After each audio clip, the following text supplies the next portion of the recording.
Too many changes probably to cover in a single episode, so I wanted to talk about the changes that impact the pacing of the game. Games are going to be shorter. There are longer death timers, which contributes to that. There is also a Rift Herald, which will contribute, along with shorter games, to having fewer 5 dragons.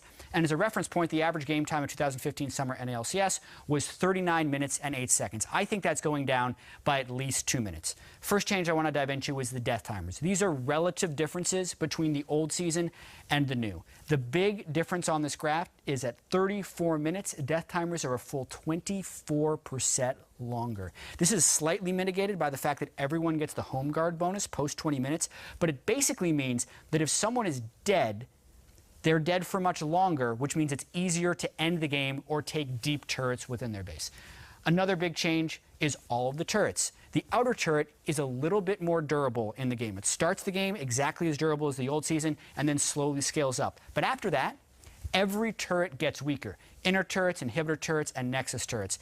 And the later into the game, the more durable they become, but they never reach the same durability that they had last season. The inner turrets in particular also don't have the shield on them anymore, so they die much faster.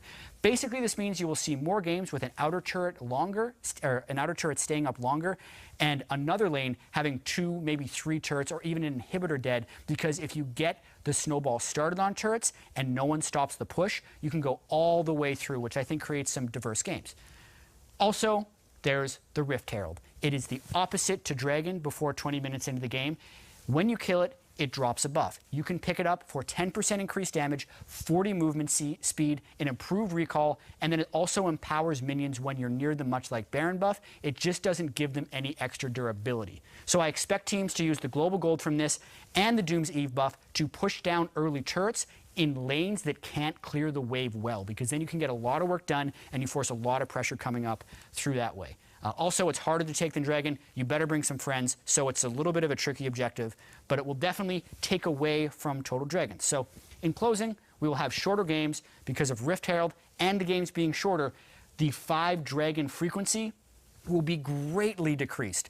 I also wonder about the viability of any type of late game team composition, because turrets will fall easier, Rift Herald will help that, people will be dead for longer, and it's much harder to stall for the late game, which means more early game turret rushing, and also a pretty strong possibility of more double AD compositions. That fits in with earlier finishes to games, faster turret pushing, and more importantly, you can run Kindred in the jungle, Quinn in top lane, Ezreal or Corki mid lane. There are so many different variations of the double AD composition that I think we're going to see a lot of it. So that does it for the shorter games of 2016. I hope